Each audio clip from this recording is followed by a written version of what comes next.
여러분, 집값 진짜 장난 아니죠. 박근혜 정부 말 때 미친 집값이라는 표현을 참 많이 썼어요. 미친 집값이라는 표현을. 그만큼 집값이 많이 올랐다는 뜻이겠죠. 그런데 요즘 보면요, 어떤 표현이 어울릴지 모르겠습니다. 여러분, 2016년에 MBC에서 방송한 다큐멘터리가 하나 있습니다. 그 다큐멘터리 집값을 다뤘어요. 그 당시에 서울 아파트가 평균 매매가가 5억 1618만 원이라면서 미친 집값이라고 엄청나게 때렸습니다. 당시에 평균 전세가가 3억 6,420만 원이었습니다. 이것도 미친 부동산 가격이라면서 그 당시에 비판을 이어갔거든요. 그럼 지금은 어떻게 돼야 되나요? 지금요, 서울 아파트 평균 매매 가격은 지금 10억까지 올라갔죠. 2배 올라갔습니다. 평균 전세가는요, 이것도 마찬가지. 그러면 지금은 뭐 어떤 표현을 써야 돼요? 그 당시를 미친 집값이라고 이야기했다면 지금은요? 그러면 도봉구는 어떻게 써야 될까요? 도봉구는 실질적으로 46.5%가 올랐어요. 이것도 한 달 새에 올랐어요. 이게 한 달 새에 올랐다는 것은 물론 잘못된 겁니다. 잘못된 거. 이게 한국부동산원의 집값 추이인데 한 달 새에 이렇게 폭등했다는 것은 분명히 잘못된 거예요. 이게 왜 잘못됐느냐?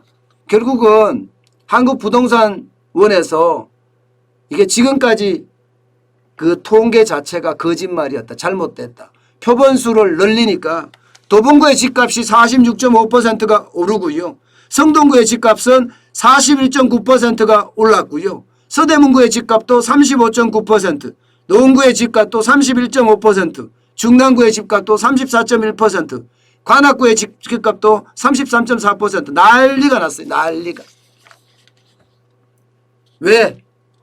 표본수를 늘렸더니 이런 문제가 생겼던 거예요. 그런데 이게 여러분 46.5%가 거짓말이 아닌 게요. 지금까지 쭉 성장한 그 누계를 보면 어쩌면요, 여러분 당연합니다. 보세요. 1월부터 7월까지 오른 집값입니다. 1월부터 7월까지 오른 집값.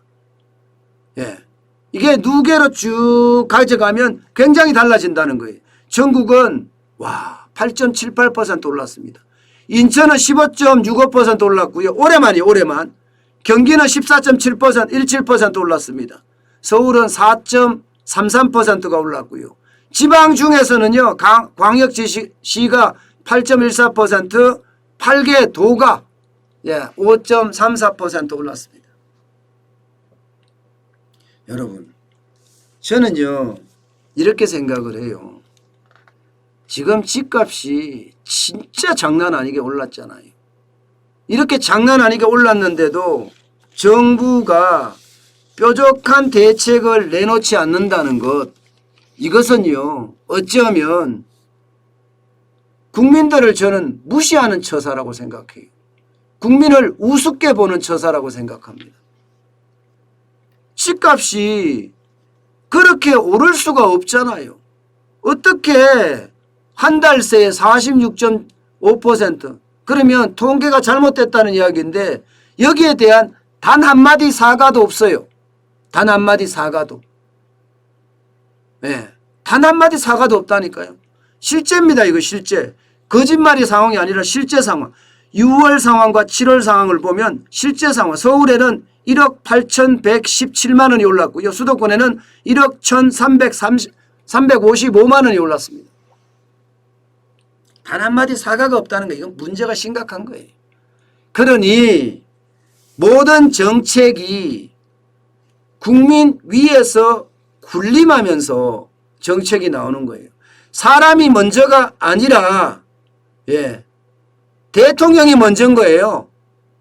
예. 문재인 대통령이 먼저인 거예요. 사람이 먼저는 국민이 먼저여야 되는데 국민의 어떤 생각은 들어주지도 않잖아요. 통계가 잘못됐다는 이야기를 언제부터 했습니까? 그런데도 불구하고 그냥 계속 고집하고 왔잖아요. 지금 그런 논란들이 많은 국민들 사이에서는요 회자되고 있다니까. 이렇게 오르니까 실질적으로도 올라요. 실질적으로도. 이게 통계를 바꿔서도 올랐지만 실제적으로도 계속 오르고 있습니다. 부동산은 여러분 지금 정부가 없다 그렇게 생각합니다. 정부가 없다. 저는 이게 어떤 식으로 어떻게 갈지 진짜 모르겠어요. 분명한 것은 정부가 금리를 올려서 부동산을 잡고자 한다는 것. 예, 그것은 분명합니다. 그래서 저는 8월에 금리가 인상이 된다고 보고요. 한 차례가 아니라 3월 9일 대통령 선거를 놔두고 2차례까지도 갈 수 있다고 생각해요. 아니 3차례도 될 수 있다고 생각해요. 이제 그렇게 됐을 때 다른 부작용이 또 나거든요.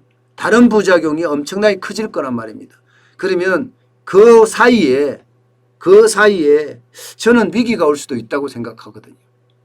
위기가. 지금 농협은행이 대출 중단한 사태 이것도요. 단순하게 지금 보고 넘어갈 게 아니에요. 농협은행이 지금 가계대출이나 전세자금 대출 중단했잖아요. 11월까지 중단했습니다. 여기에다 우리은행은 9월 말까지 중단했고요. 여기에 SC제일은행도 중단을 동참을 하고 있고요. 이금융권도 동참하고 있거든요. 잘 봐야 됩니다. 금리 인상까지 일어나는 상황에서 여러분 과연 괜찮을까. 지금 B2는 사실 굉장히 위험해 왔는데 영끌이 괜찮을까. 집값은 계속 오르고. 근데 부동산이 오르는 요소가 지금 너무 많아요. 오르는 요소가. 금리 외에는 오르는 요소밖에 없어요. 금리 외에는. 지금 여러분도 알다시피 통화량이 얼마입니까? 통화량이 장난 아니잖아요. 3,411조인가요? 역대 최대입니다. 여기다가 공급은 공급대로 줄어들었어요. 공급이 늘어난 게 아니에요. 필요한 곳에 엄청나게 줄어들었습니다. 게다가 3기 신도시 일정 제대로 나오지도 않아요. 자, 이런 상태에서 과연 집값이 내려갈 것인가? 토지보상금도 뭐 적어도 30조 40조 나오는데. 그러니까 이걸 좀 더 두고 봐야 되는데요. 제일 제가 중요하게 생각하는 것은 지표예요. 지표. 아파트 매수 심리 지수는 지금 108.2입니다. 적지 않은 숫자입니다. 그죠? 적지 않은 숫자예요. 지금 지표로 봤을 때는요. 금리 인상해봐라야. 금리 인상해봐라. 지금 보면 108.2면 이게 지난번 조사 때가 108이었거든요. 주간 단위로 조사를 하니까. 그 다음에 그 지난 전에는 107.8이에요. 그러니까 이게 5주 전에 비하면 106.2였거든요. 107.7, 107.8, 107.8, 108, 108.2 아파트 매수 가격은 계속 심리지수는 올라가고 있는 상태예요. 서울도 107.2에서 107.3으로 올라갔고요. 경기는 112.5에서 114.5로 올라갔고요.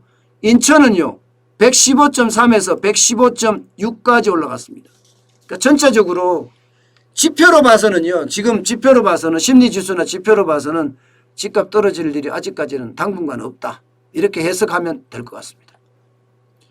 저는 늘 말씀드렸지만 지표로 해석을 하니까요. 지표 가지고 이야기를 해서 여러분들에게 더 정확한 정보를 드리려고 하니까 지표를 저는 믿습니다. 늘. 물론 지표를 아주 세부적인 단계까지는 믿지 않지만 지표의 추세선을 믿어요. 지표의 추세선을. 지금 추세선은 올라가는 추세다. 이렇게 믿고 있습니다. 그러면 부동산도 올라갈 가능성이 크다. 이렇게 저는 인식하고 있습니다.